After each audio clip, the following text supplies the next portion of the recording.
Thanks very much for having me here today. This has always been and remains one of the most beautiful schools I've ever set foot in, and I have a job that involves setting foot in many beautiful schools around the country and around the world. So I'm honoured to be here.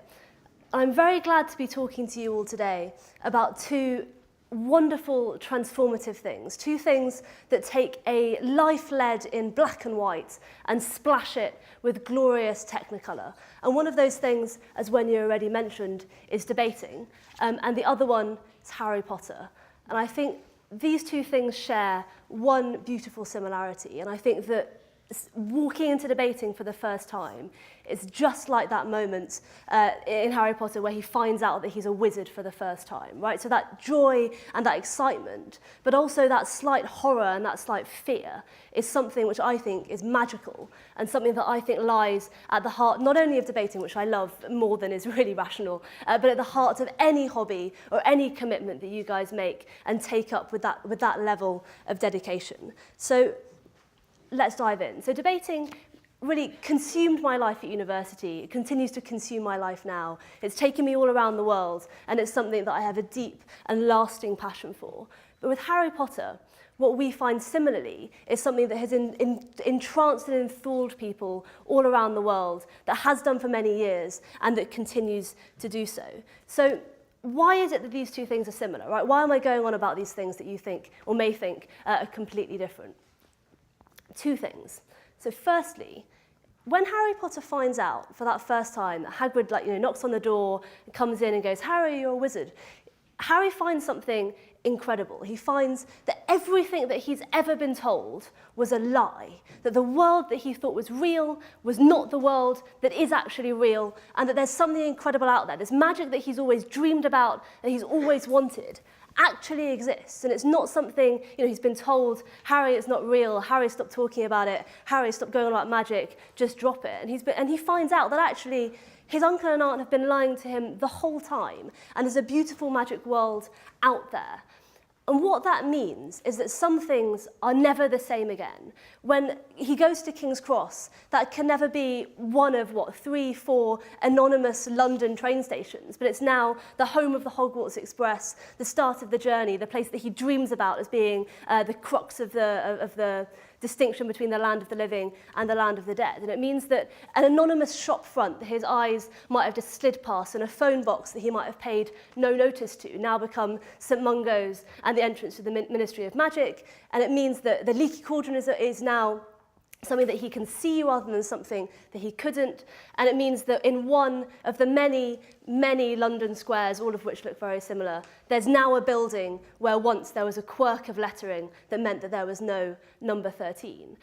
And all of those joys and all of those mysteries, that world of magic and wonder that is now available to him, it's just the same as debating, right? So when you start debating for the first time, you realise that all these things that you were told, they were a lie, right? It's a lie that that some people have nothing to say, and it's a lie that some people just can't do standing up in front of other people, and it's a lie that no one wants to know what you think, and it's a lie that debating is this thing where politicians shout at each other to no real end on the telly in a sort of maybe vaguely amusing but probably not very important way. All those things are lies, and the truth is that if we train ourselves to really see it, and if we train ourselves to really look through something like debating or really any intellectual engagement that you have in your life, that there's a world of magic out there, that under all of the black and white, under the grimy London streets, and indeed under this beautiful London building, there's a world, a sort of hidden architecture of ideas and of true intellectual joy. Because every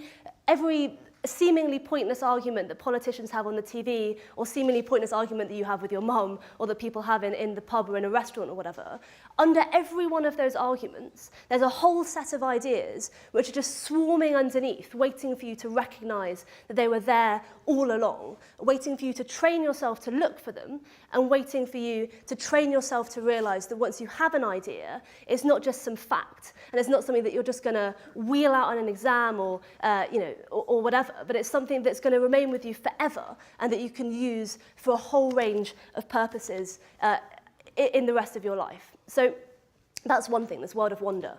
The second key similarity, I think, comes with that, and it's the necessary dark side of there being all this great stuff out there.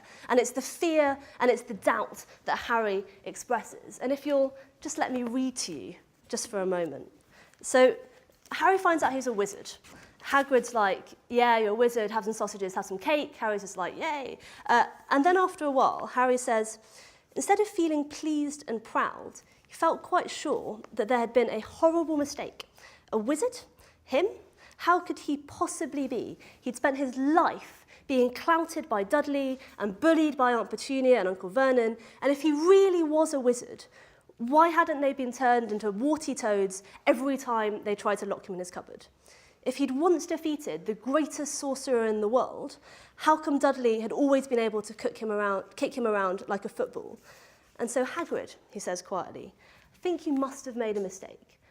I don't think that I can be a wizard.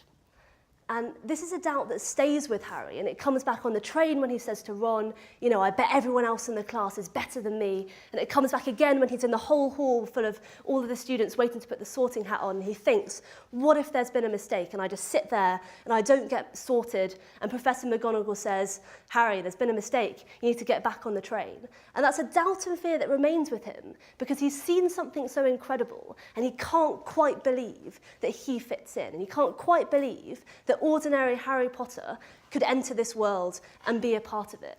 And I do a job that is glorious and lets me see people start debating for the first time again and again. And one thing that I see almost every day is people feeling that same doubt and fear and going, oh, debating, you know, that's not for me. That's something that, I don't know, clever kids do, or that's something that posh kids do, or that's something people like me don't do. Or they think, no, I couldn't stand up in front of all those people, I'd be too scared. And even if I did manage to overcome my fear and get on a stage, well, why would anyone listen to me? And that's a doubt that everyone feels all the time. And it's also not really a doubt that goes away. So I once saw a world champion debater, someone who from afar you would think was the most cocksure, arrogant guy in the roost, right? You thought, this guy, he's got an answer to everything, brilliant speaker. And I once saw him stand up in front of a room of 7 people to give a very short 10-minute introduction to a program of debating that was happening that day. And yeah, he sounded confident, he sounded okay, but I was standing just behind him about where that would be if I was this person. And I could see his hand held behind his back with all his notes, shaking like a leaf with the fear that he felt standing in front of 7 people giving an ordinary introduction. And that's a fear and doubt that stays with us. And I think it comes with the wonder, just like it did for Harry. So there are great stories that people tell, and they do it all the time, about the wonders they've seen in debating, people overcoming the doubt, overcoming the fear, and becoming something they never thought they could be. But I'm not going to tell you any of these great stories. You can Google them, they're on YouTube. What I'm going to tell you about is a couple of very small stories. And these are just moments that like literally make my day every time they happen. And it's things like the first time someone says, actually, you know what? Maybe I'll just give that a go, right? Maybe I'll just try this debating thing. And they stand up and they say some things, and their peers are actually thinking, their classmates are thinking, you know, that was pretty smart. That was some pretty good stuff, and I'm glad that person stood up and said it. And the smile that people who do that for the first time have on their face when they sit down, of a sort of quiet confidence, is one of the best things, one of the best smiles that you could ever see, one of the best things that could ever happen.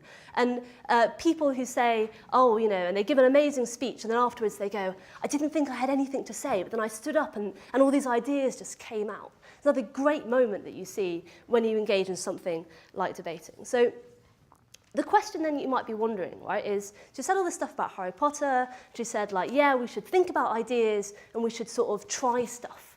What makes debating special? Why is it that I have to try this particular hobby out of all the wonderful, exciting things that are available to us? I think there are 3 things that make debating special, 3 things that make it incredible, because I think it's true. You can see ideas all over the place. You could like read a book, you can learn some things, you can pay attention to your teacher, whatever, find some true intellectual joy. And, you know, equally, you can try loads of things, overcome adversity, climb a mountain or whatever, right? But 3 things that make debating special. And these, I think, really are quite amazing. And the first one is community. So there are people all over the world who engage in this wonderful activity and think that it's something that defines who they are, think that it's something that they wish everyone had a chance to do.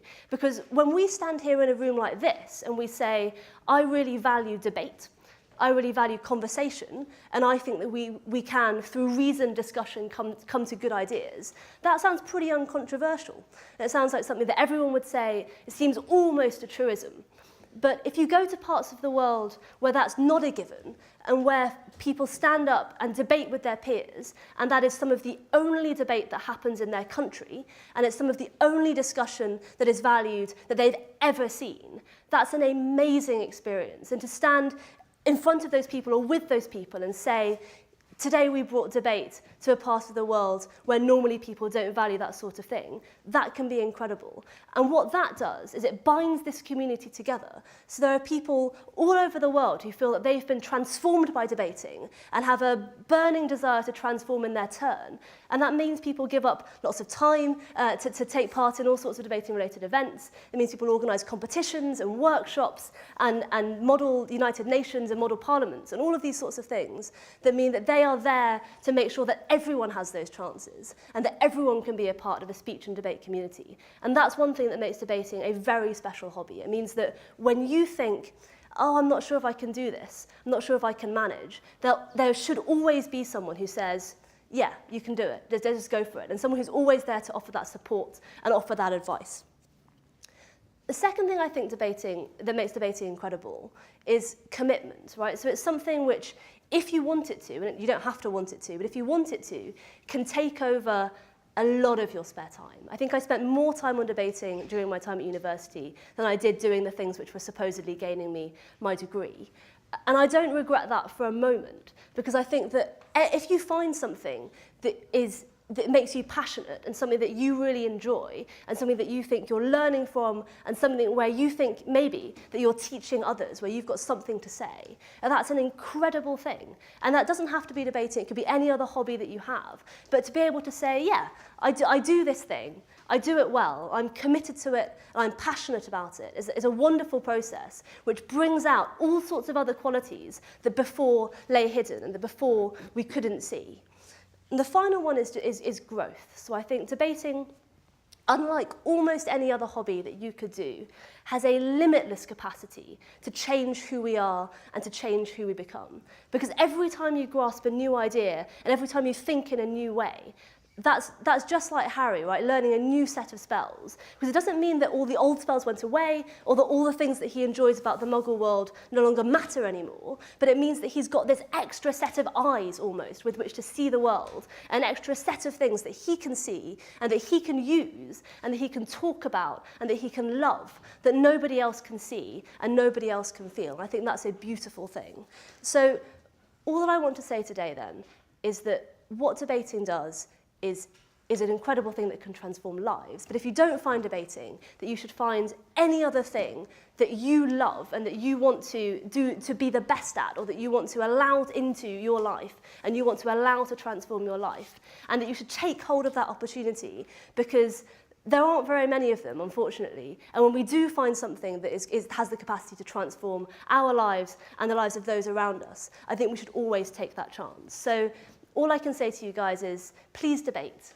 Please love ideas and realise that they're all there for the making. They're all there to be created by you as you find and interact with them. And please join the community of debaters. Because as J.K. Rowling says, when Hermione, Harry and Ron fight the mountain troll, there are a great number of things that you can't go through without forming firm friendships. And one of those things was fighting a 12-foot mountain troll. But the other thing is sharing a passion and sharing a hobby. So please take it up.